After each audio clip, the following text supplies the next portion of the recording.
José Smith. Muchos de ustedes probablemente lo conocen por su nombre. Tal vez tuvieron un amigo mormón cuando crecían o vieron una obra de Broadway. ¿Y si les dijera que la historia real es mucho más compleja y extraña de lo que creen?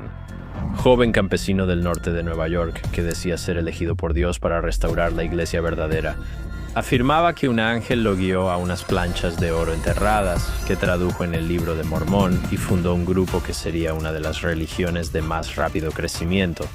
Para algunos era profeta, para otros estafador. La historia lo definirá. Esta es la historia de José Smith, quien afirmaba hablar con Dios y transformó Estados Unidos. Así que siéntate y bienvenido al campamento de religión.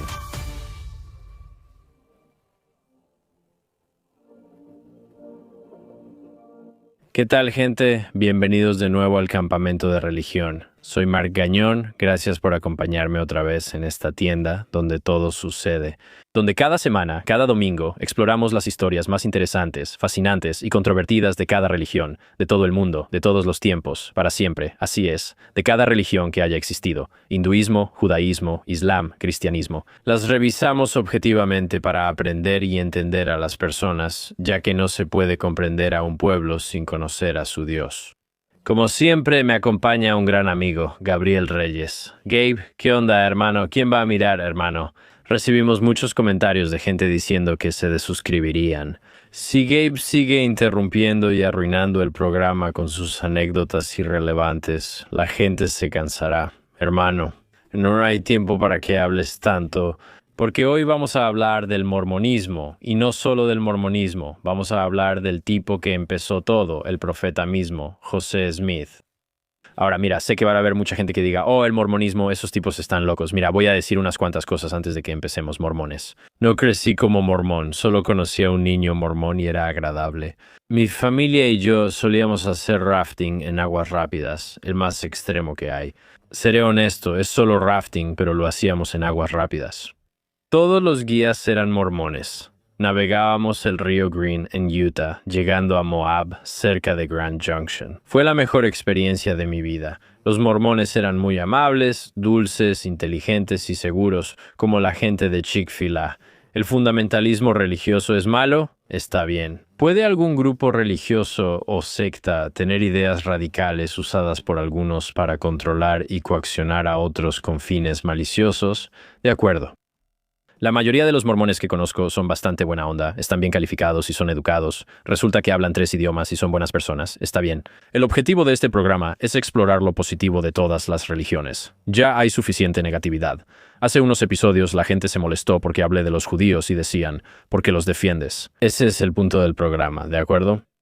Me gusta la gente y explorar lo positivo de todas las religiones, como judaísmo, islam e hinduismo. Hoy no será diferente. Habrá chistes intercalados, pero sin más preámbulo, empecemos. En Estados Unidos, al pensar en el mormonismo, surgen los chistes, el libro de Mormón, esposas hermanas, Salt Lake City y Soaking. Pero bueno, Gabe, ¿ves? De esto estoy hablando. Está bien, solo te estás riendo allá. Me emocioné, escuché Soaking. Vamos, hermano. Pero lo que no sabes es que el mormonismo en realidad tiene sus raíces aquí mismo en la ciudad de Nueva York, justo donde estoy poniendo mi tienda, en el norte del estado de Nueva York. Sí, básicamente. Las tierras agrícolas donde se fundó el mormonismo son propiedad privada de la Iglesia de Jesucristo de los Santos de los Últimos Días. El mormonismo es, ya sabes, una religión interesante. Tiene cosas fascinantes y curiosas sobre sus prácticas. Profundizaremos en la doctrina, prácticas y teología en otra ocasión. Porque esto no va a ser un análisis de lo que los mormones o la Iglesia Sud creen hoy en día, va a ser un análisis de la vida de José Smith. Habrá cierta superposición al hablar de la vida de José Smith. Veremos aspectos que ahora cobran sentido en el contexto general del mormonismo. Pero de nuevo, ese no es el propósito de esto. Esto es un intento de hacer un análisis crítico de quién fue José Smith. Muy bien, estamos viendo al fundador y al curador del movimiento, ya sabes, él es el hombre, es el mito, es el mormón mismo. Su nombre es José Smith. Regresemos al inicio, al lugar donde él apareció. Está bien, era una aldea pequeña en 1805 en la frontera de 2 pueblos agrícolas en Vermont. Es bastante poético, ¿sabes? Y hay mucho de lo que hablaremos en la vida de José Smith, que estaba, de alguna manera, en la frontera, entre 2 cosas, uniendo varias cosas, pero llegaremos a eso en un momento, ¿de acuerdo? José Smith fue uno de 11 hijos. Sus padres sí que se aplicaron. Esto fue antes de la poligamia. Dos hermanos mayores de José Smith, Hiram y Alvin, tuvieron roles clave en el desarrollo posterior de la Iglesia Sud. Entonces José Smith, él nace y tiene 7 años. Tuvo una infección ósea y fue operado, quedando en muletas 3 años. Ahora, considerando que su familia eran agricultores, eso apesta porque obviamente estas grandes familias de agricultores notoriamente necesitan que sus hijos ayuden a trabajar la tierra, específicamente los jóvenes. No hay mucha información sobre lo que José Smith hizo durante sus años de discapacidad infantil, pero es interesante preguntarse si esto influyó en su desarrollo. Sabes, obviamente hay un aislamiento social que ocurre. No puede jugar afuera, no puede trabajar afuera, no puede contribuir a la familia como el resto de sus hermanos. Y ahora, por supuesto, esto es especulación aquí. Pero claro, sabes, el trauma infantil y cualquier efecto ciertamente dejaría algún tipo de marca en la personalidad de una persona, en su salud mental. Y quizás eso creó una forma diferente en la que él se relacionaba o, ya sabes, en la que pasaba su tiempo. Es posible que se haya interesado más en lo efímero, en lo esotérico, en la naturaleza espiritual del mundo. Cuando no podía moverse y hacer tanto, él no se distrae tanto con las cosas que distraen a otras personas, porque está postrado en cama, o al menos depende de muletas. Así que José fue descrito por muchos como alguien muy pensativo, reflexivo y paciente, por decirlo de alguna manera, ¿sabes? Y tal vez, de nuevo, eso surgió de cómo afrontó su lesión de niño, como diciendo, no puedo cambiar esta situación, simplemente la aceptaré. Como resultado, lo veían como un niño estoico. Sin embargo, la vida agrícola en Vermont no duró mucho. Porque cuando José tenía 10 años, su familia fue prácticamente obligada a dejar la agricultura y prácticamente a salir de Vermont por completo, debido a una serie de fracasos en las cosechas que duró varios años. Así que hubo anomalías en el clima que en realidad se extendieron por todo el mundo en ese periodo de tiempo, lo que provocó una gran disminución global de la temperatura. Tras casi 3 temporadas sin cosechas en 1816, la familia Smith dijo, ¿saben qué? Dejamos Vermont y nos mudamos a Palmyra, en el norte de Nueva York. Parece un buen cambio. El nuevo entorno cambia el estilo de vida de la familia Smith en lo profesional y religioso. Así que en este nuevo pueblo al que va toda la familia, ya sabes, los 11 hermanos, los 12 hijos, los padres, todos, están en un área completamente nueva. Lo que más tarde los historiadores llamaron un semillero de entusiasmo religioso. Así que en esta zona específica del norte del estado de Nueva York hay avivamientos y reuniones campestres. Estos intensos movimientos religiosos se expanden por la región, influenciados por varias religiones. Existen comunidades cristianas que a veces se combinan con religiones populares nativas americanas y con religiones ocultistas teosóficas. Y simplemente hay diferentes personas en la zona, diferentes personas religiosas o santas que están difundiendo estas ideas distintas que ahora se están transformando en diferentes movimientos religiosos. Y la gente está yendo mucho más allá de cualquier límite previamente establecido por las religiones organizadas. Ahora hay magia popular, curanderismo, medicina y adivinación. Antes eso se consideraba pagano o brujería para los círculos cristianos ortodoxos tradicionales. Y hasta hay un movimiento creciente de algo llamado busquismo, que es muy interesante. Básicamente, esto es específicamente dentro de círculos cristianos, y fue un movimiento que buscaba restaurar lo que ellos llamaban el cristianismo verdadero. En ese momento, la gente estaba insatisfecha con la iglesia protestante y comenzó a incorporar elementos de otras religiones. Y esto básicamente fue un esfuerzo por reinstaurar un nuevo sentido de autenticidad a la fe, tratando de hacer que el cristianismo fuera grandioso otra vez. Esto es una versión nueva de algo siempre popular. Entre 1817 y 1825 hubo una intensa experimentación religiosa, conocida como el Segundo Gran Despertar. Fue de este entorno religioso verdaderamente único y algo extraño, ya sabes, como una especie de incubadora donde se estaban desmantelando las bases religiosas. Y esta experimentación y tradición y el neuroespíritu, la neoespiritualidad, todo empieza a mezclarse de alguna manera. Y aquí es donde un joven José Smith se encuentra. Así que es un niño, y luego, ya sabes, un adolescente durante esta era del Segundo Gran Despertar. Y aunque definitivamente era impresionable a esas edades, no era el único que estaba influenciado por las rarezas de este hogar. Toda su familia comenzó a participar en actividades misteriosas, casi ocultas, populares en la comunidad. Solo digo oculto. No quiero que esto suene como si necesariamente fuera algo nefasto, de nuevo. No lo sé exactamente, pero simplemente estaba un poco fuera de los límites tradicionales de lo que era el cristianismo en ese momento. Por ejemplo, José Smith padre dejó la agricultura y se dedicó más a buscar tesoros. Ahora sé lo que estás pensando, tu tesoro, como, ¿eso es como piratas o algo así? Y él dice, no, esto es básicamente, literalmente lo que suena. Es como excavar en busca de dinero. Y era bastante común en esa época, lo cual estaba inspirado en creencias cuasi espirituales o populares, donde había personas con supuestos poderes especiales para ver cosas. A veces usaban piedras para ver cosas y encontrar objetos ocultos. Luego Dios los bendecía con mucho dinero. Esto se volvió central para la familia Smith y su nueva fuente de ingresos. Joseph Smith padre llevaba a algunos hijos, incluido Joseph Smith hijo, a buscar tesoros. Y así fue como el joven Joseph Smith fue introducido a este tipo de prácticas místicas o mágicas. Lo fue acostumbrando a un mundo nuevo de posibilidades espirituales, distinto a las influencias metodistas y presbiterianas de su infancia. Si creciste o conociste solo metodistas o presbiterianos, no existe realmente algo como la adivinación o, ya sabes, ver piedras o alguna práctica espiritual que te guíe a descubrir tesoros ocultos. Esto es algo que existe fuera de la corriente principal del cristianismo protestante estadounidense. Así que los padres de Smith en realidad no estaban necesariamente unidos en su práctica religiosa, lo cual hace que las cosas sean muy interesantes. Su mamá era de una familia de Connecticut más o menos acomodada y de un trasfondo presbiteriano mucho más ortodoxo. Y según se dice, su papá se negaba a asistir a la iglesia. Su mamá se involucró más con el movimiento de los buscadores, y su papá era cazador de tesoros y buscaba dinero con varillas de saorí. Entonces, de nuevo, tienes a estos dos padres que están practicando, ya sabes, una especie de nuevo cristianismo, neocristianismo, pero de maneras diferentes. Así que es interesante ver de dónde viene todo esto, ya sabes. Joseph Smith adquiere estas ideas en sus años formativos. Y él está en un lugar lleno de influencias religiosas, que vienen de muchas direcciones diferentes, ya sabes, tenía vínculos con tradiciones cristianas más ortodoxas. Mi mamá iba a la iglesia, mi papá practicaba adivinación, y vivíamos en una comunidad de experimentación espiritual. No sorprende que escriba sobre su confusión espiritual en esos años. La confusión sigue, pues en esa época empieza a tener visiones. Para 1820, Smith tiene 15 años. Oró sobre esta confusión y relata sentirse perturbado por no saber cuál religión es la verdadera. Salió al bosque cerca de su casa, preguntó a Dios y, según Smith, Dios se le apareció. Esta fue la primera de muchas visiones que José Smith reportó y la relata como su punto de conversión.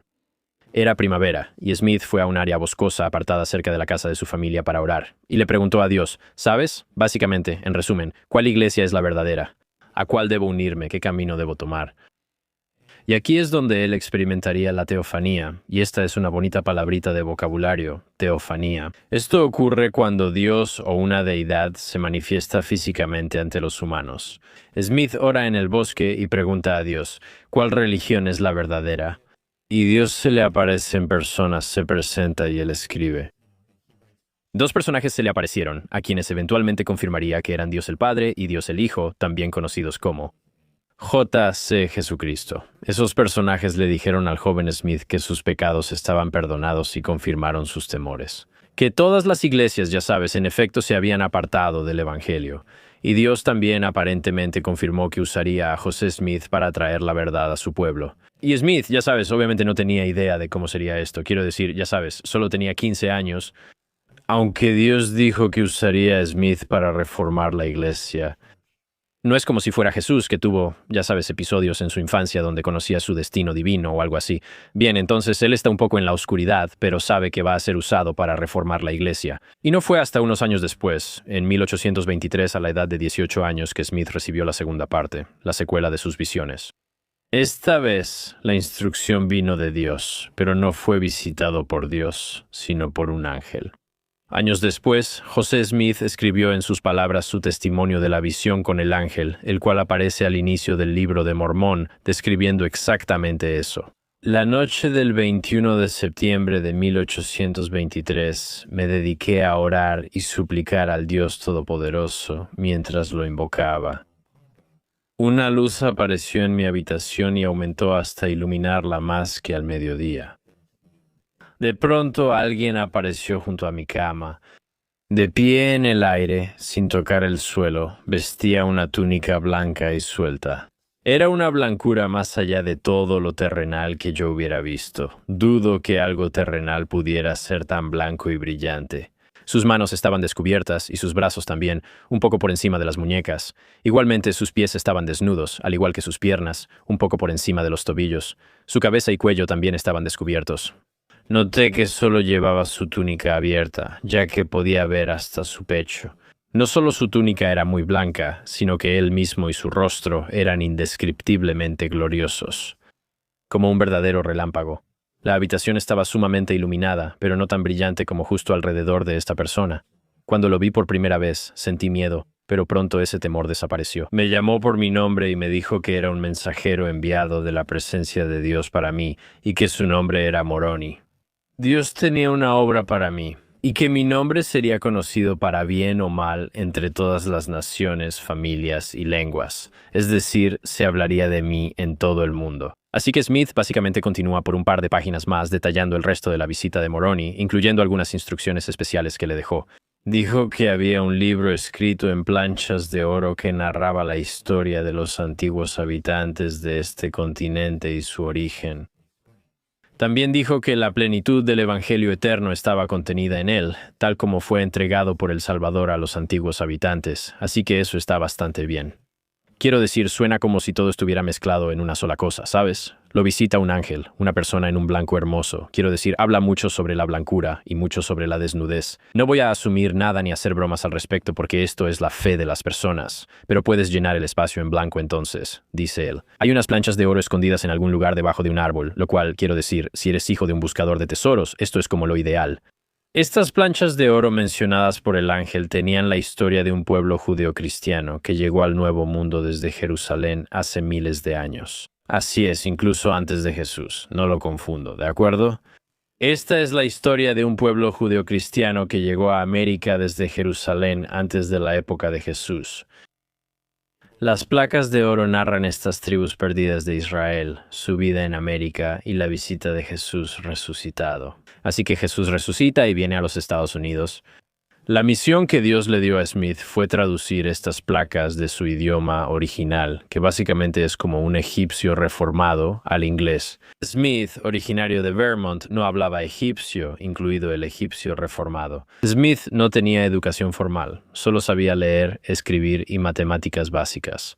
¿Cómo iba a traducir las planchas de oro considerando ciertos problemas? Una obra de referencia académica sobre lenguas no reconocía la existencia de un egipcio reformado ni de una escritura egipcia reformada, tal como la describió José Smith. Nadie sabe realmente qué es eso y tampoco hay evidencia arqueológica ni lingüística de escritura egipcia en las Américas.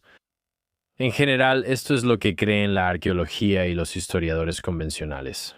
Quizá estén equivocados. Dejaré eso abierto, pero en general nadie realmente está escribiendo en glifos egipcios, así que el ángel tiene una respuesta para él. Así es como lo vas a hacer.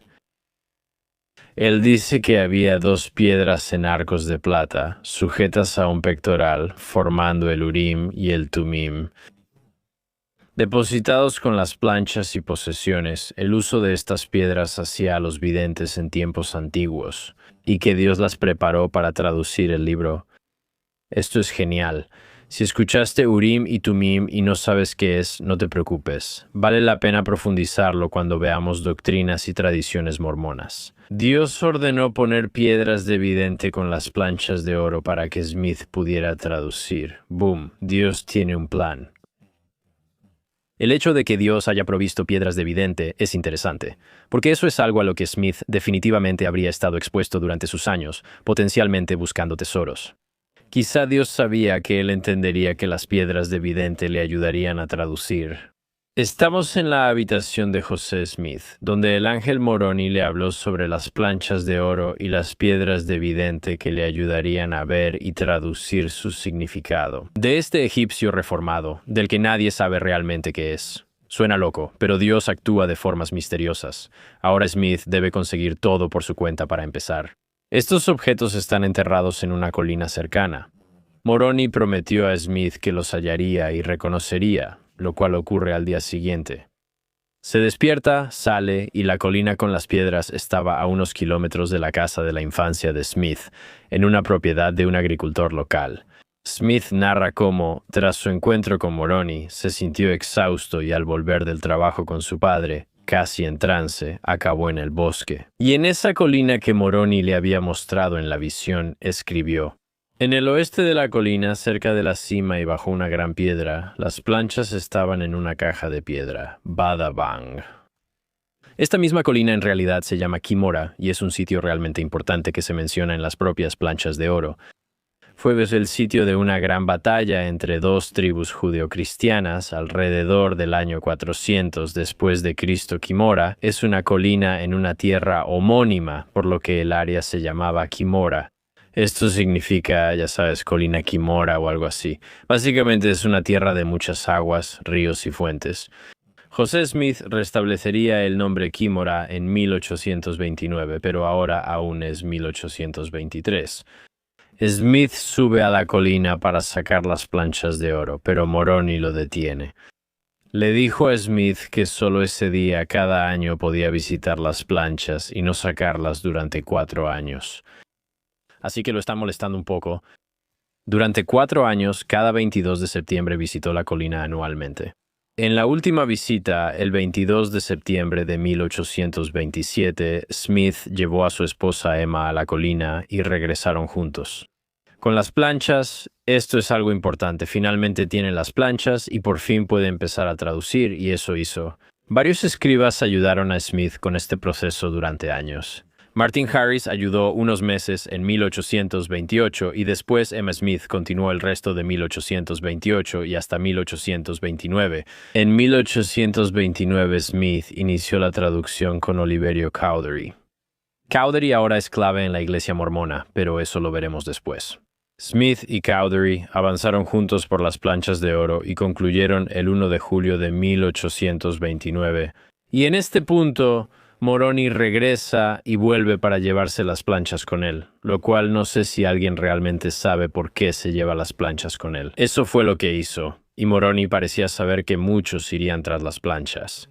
Tienen valor histórico porque son glifos antiguos que narran la verdadera historia de Norteamérica y los judeocristianos que llegaron aquí.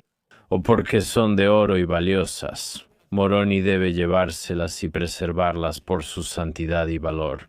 Y Smith relata que, tras obtener las planchas, la noticia se difundió y debió protegerse constantemente. En 1830, el Libro de Mormón se publicó oficialmente y me pregunté si Smith tuvo dificultades para lograr su publicación. En general, era difícil publicar en 1830. Yo he intentado publicar. Una nueva doctrina religiosa suele ser un texto difícil y no hay información clara sobre lo complicado que fue lograrlo. Finalmente se publica en Palmira por el impresor Egbert Bratt Grandin.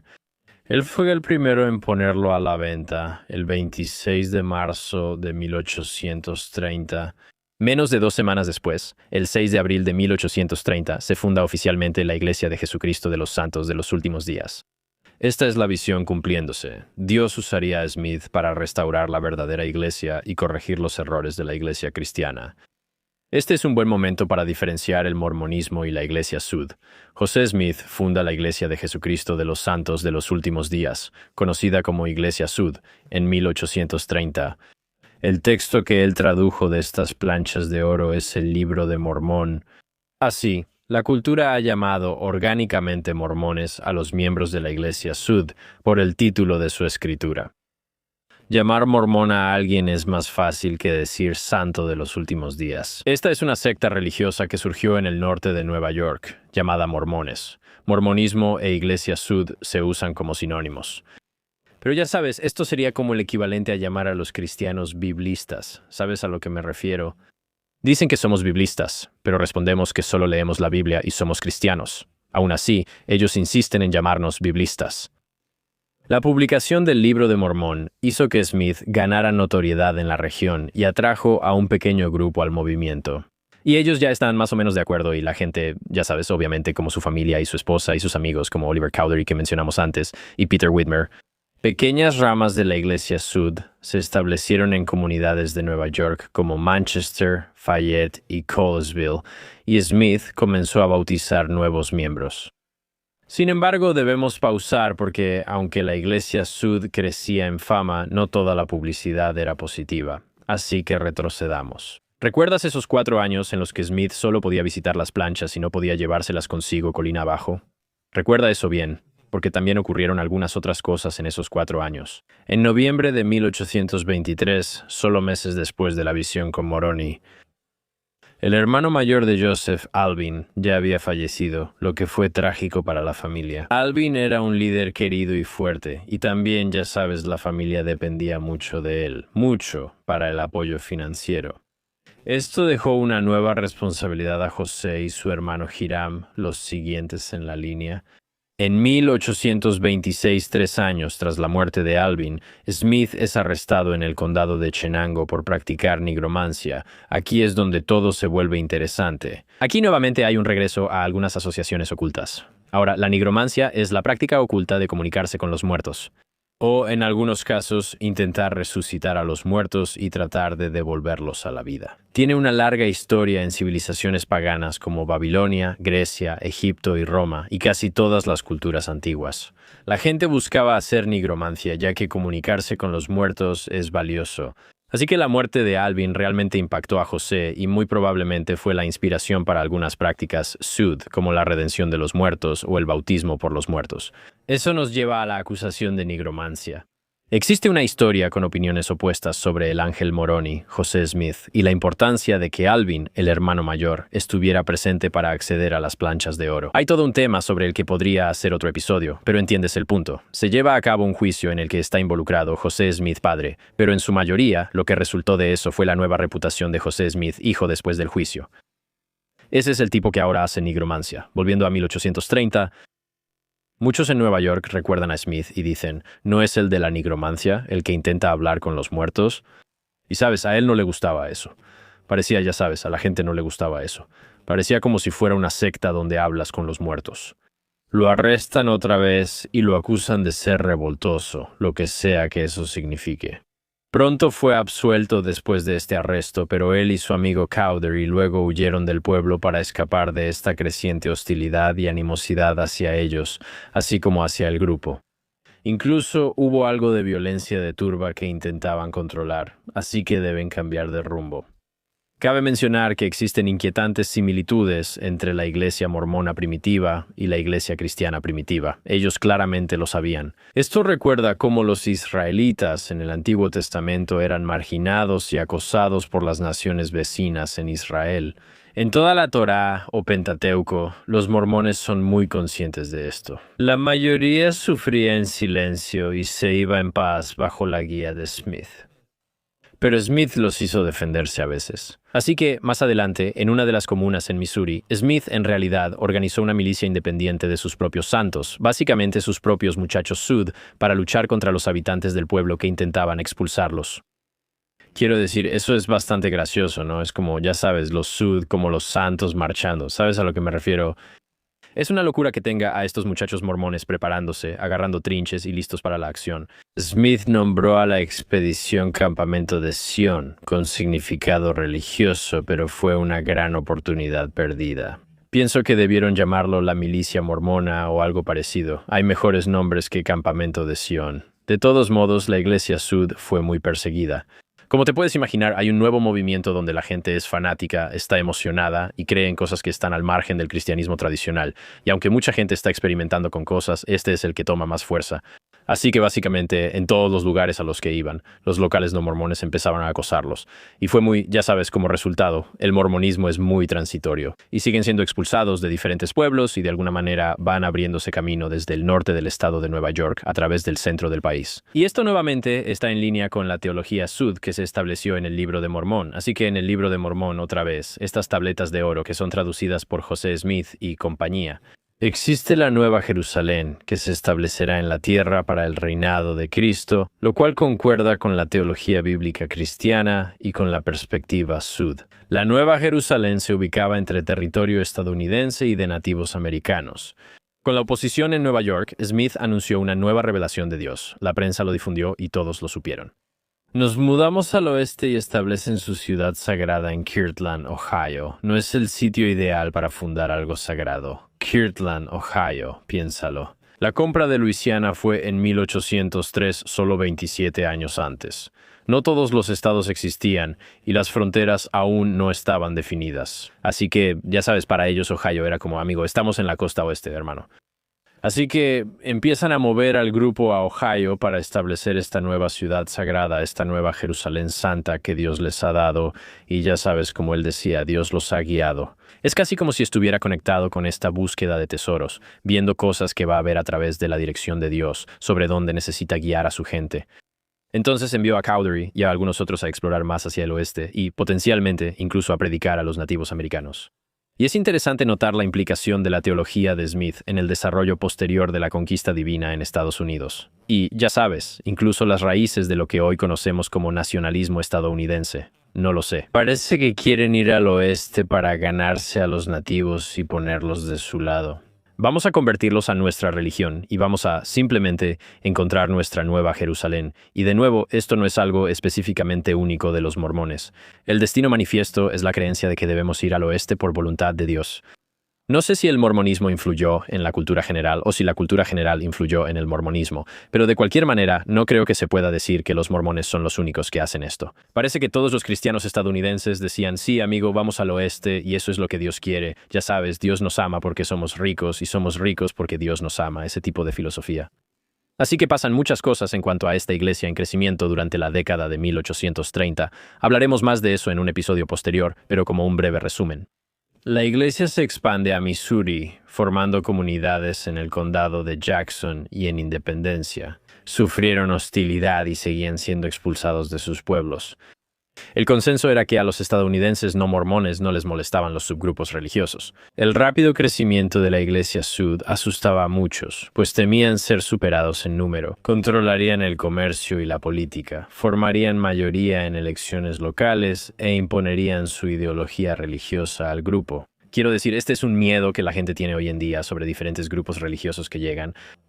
Llegarán punjabíes, hindúes o musulmanes, tomarán el gobierno y lo convertirán en un estado religioso radical. Puedes temer eso, pero eso le pasó a los mormones hace mucho. Ellos enfrentaron mucha hostilidad. Ya hablamos de los grupos de milicia mormona y el campamento Sion. Así que ahora casi tienen como esta facción militar, como un grupo de guerreros internamente que luego pueden usar. También quiero mencionar brevemente que en 1836 la Iglesia Sud construyó y dedicó su primer templo que estaba ubicado en Ohio. En 1837, Smith fundó la Sociedad de Seguridad de Kirtland, una compañía de acciones que funcionaba como banco. Es interesante ya que él creaba aparatos financieros en el sistema para que funcionaran también en la religión. En 1838 los mormones fueron expulsados por tercera vez de Far West, Missouri. En noviembre, Smith fue encarcelado por robo, incendio y traición. Y según se informa, probablemente habría sido ejecutado si no hubiera escapado y huido cruzando la frontera hacia Illinois. Así que Illinois es el último escenario en la especie de vida en el exilio de José Smith, y en cierto modo es el inicio de su carrera política. Así que Smith y su grupo se mudan a un pueblo casi abandonado llamado Commerce, Illinois, y lo renombraron como Nauvoo, que es la palabra hebrea para lugar hermoso.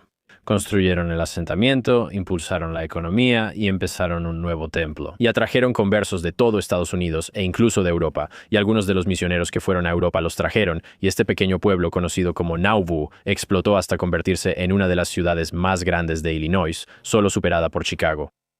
Así de hábiles son los santos de los últimos días para crear herramientas de comercio y construir una economía donde no hay nada.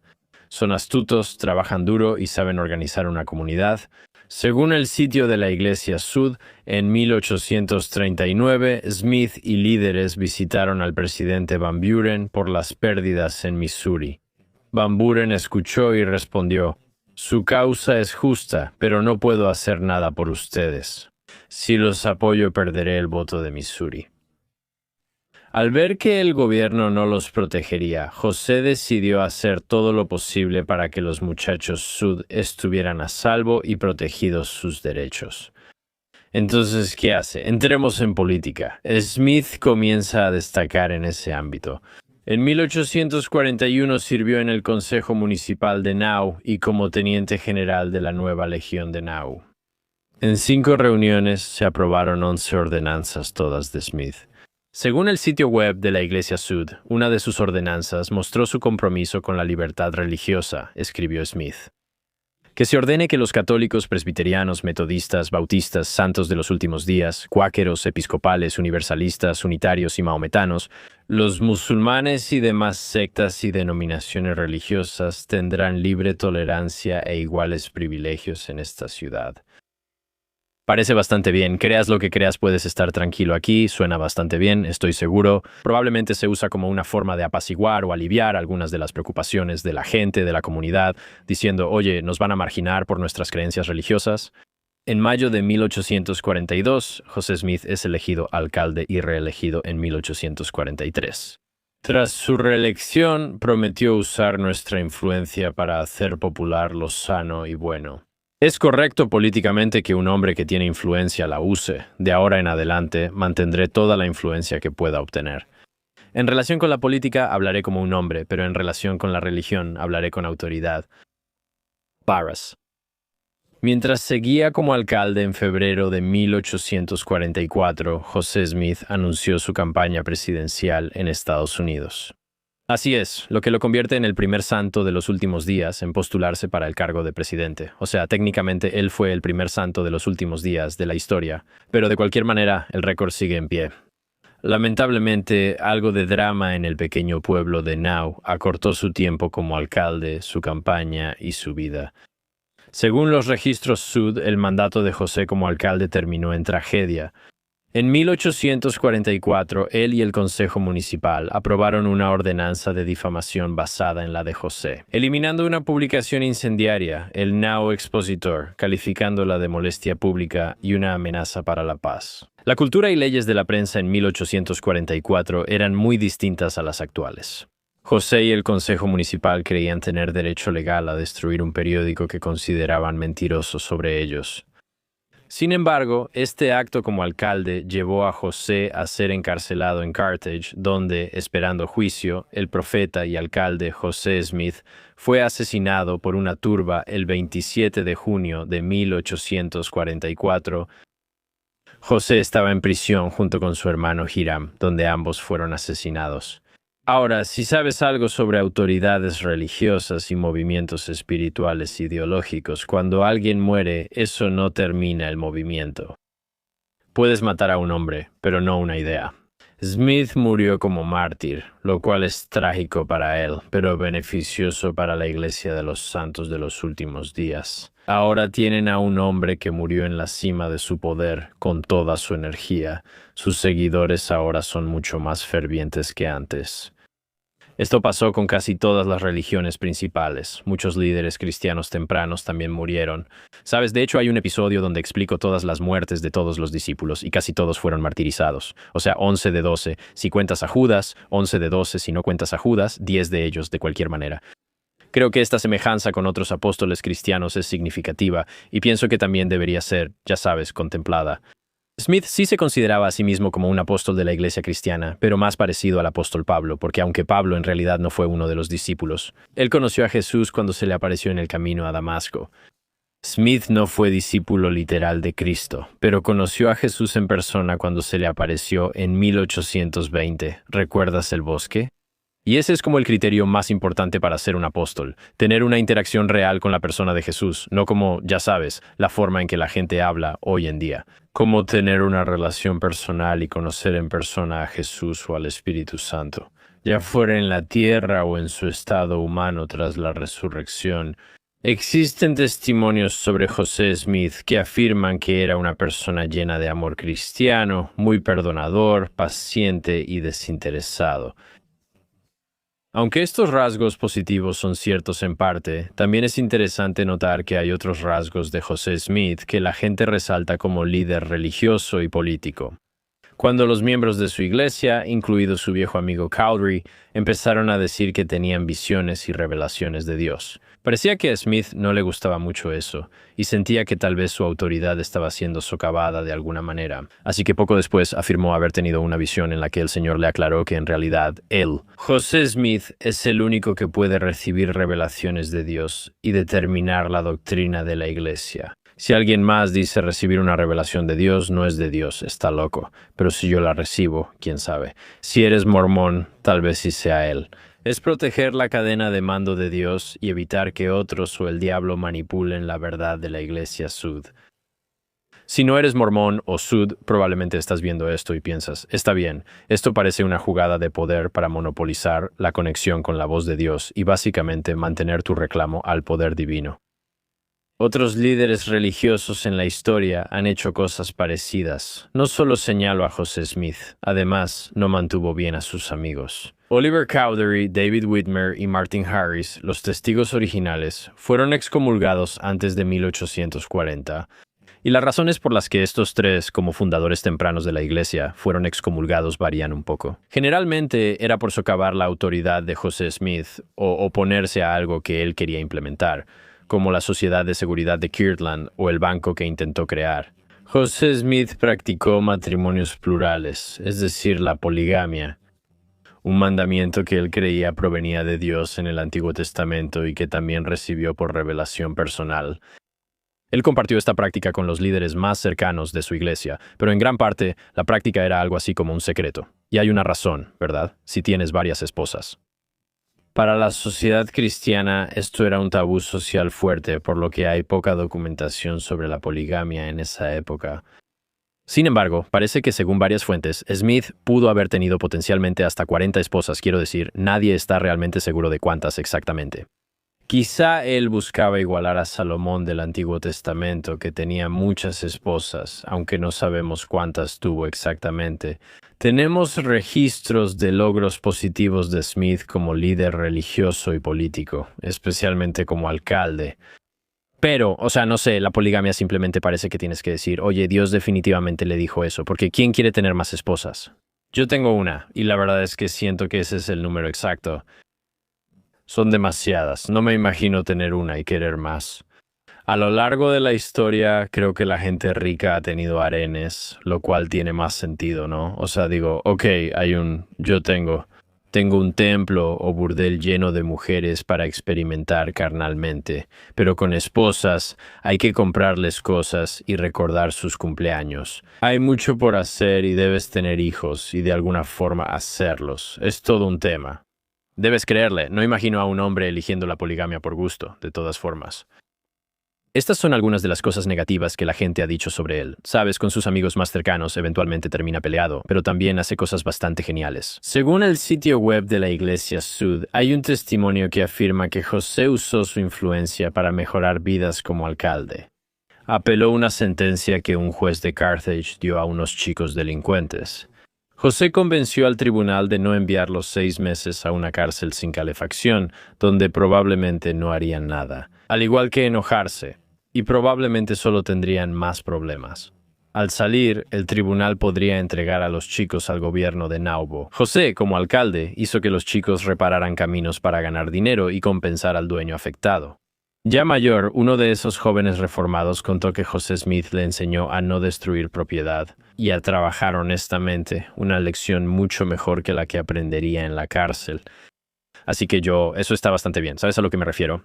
Él realmente encontró una manera de rehabilitar a estos 6 jóvenes en vez de simplemente enviarlos a prisión, donde probablemente volverían a terminar después.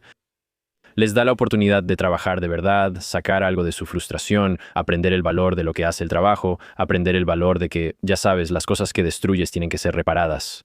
Así que recuerda lo que estábamos hablando antes sobre cómo él nació, como en la frontera, en un pueblo de Vermont. Así que volviendo a eso, es interesante notar una y otra vez cómo, a lo largo de la vida de José Smith, él se encuentra escribiendo sobre estar en la frontera o hablando sobre la frontera. O al mirar atrás, vemos que él está en la frontera entre mundos. El mormonismo es el centro de un diagrama de Venn entre el cristianismo tradicional y una búsqueda experimental, entre el tradicionalismo y la religiosidad experimental o incluso el ocultismo. y la profecía de la Nueva Jerusalén estableciéndose entre dos territorios, e incluso la frontera entre su papel como líder religioso, así como líder político. Es interesante ver que a lo largo de su vida hay estos patrones donde él está como entre dos mundos y tratando de ser un puente entre estas dos cosas, que de alguna manera están en conflicto entre sí, ya sabes. O sea, históricamente la élite religiosa y la élite política luchan y están en desacuerdo. José Smith actúa como puente entre ellos en este momento, siendo alcalde y autoridad religiosa. Y, en última instancia, José Smith hizo historia religiosa al ser el primer profeta cristiano cercano en convertirse en un líder político. Y él hizo historia en Estados Unidos al ser el primer candidato presidencial en ser asesinado, lo cual es bastante loco, el primer candidato presidencial en ser asesinado. José Smith tuvo una vida muy ocupada, sin importar cómo lo veas. Él se involucró totalmente. Profeta religioso, candidato presidencial, líder político, religioso. Figura marginal, algunos dirían pagano, aunque creo que es exagerado. Y en general, como alcalde, era bastante agradable. Así que esa es la historia de José Smith, la verdad, un tipo fascinante. Estuvo ocupado, se metió de lleno y debo decirlo, la doctrina del mormonismo es fascinante. Deberíamos hacer un episodio sobre eso. Ya sabes, como la ropa interior sagrada y qué te pasa cuando mueres, y Jesús viniendo a América y todo tipo de cosas así. Si has visto el libro de Mormón, ahí profundizan en temas doctrinales fascinantes del mormonismo. Lo repito, siempre lo he dicho y por eso amo a los mormones. Son buenas personas. Yo no fui criado como mormón. ¿Tiene problemas? Sí, no es perfecta ni la iglesia verdadera. Solo digo, vas a Utah y convives con un mormón o un ex mormón. Y son bastante geniales, ¿no? Son amables, están bien educados, son, ya sabes, dulces.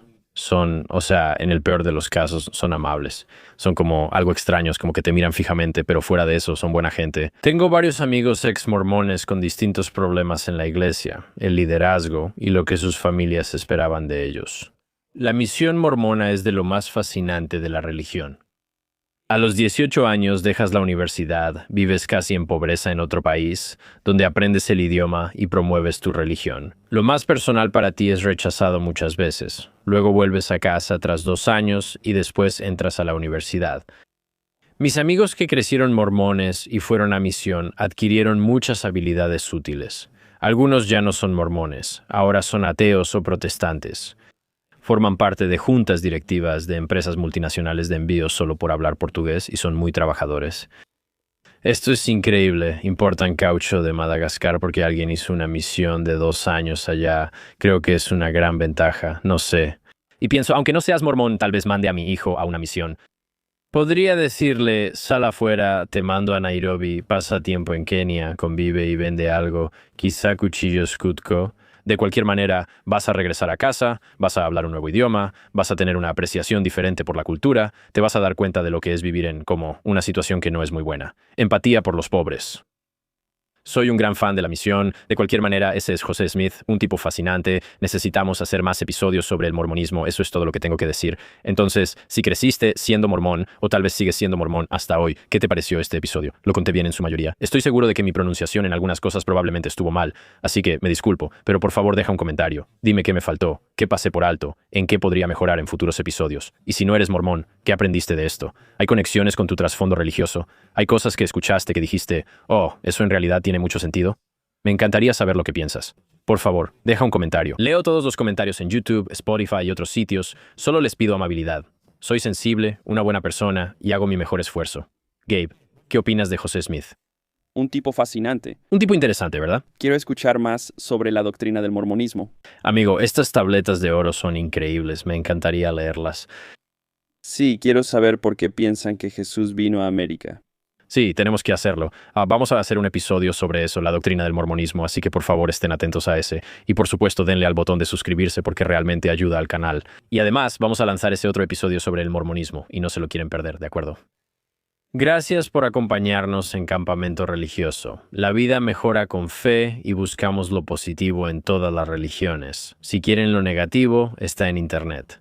Este es un lugar donde aprecio a todas las personas que creen en Dios, y me gustaría saber de qué quieren que hablemos. Dejen sus ideas o videos en los comentarios y nos vemos pronto. Que la paz esté con ustedes.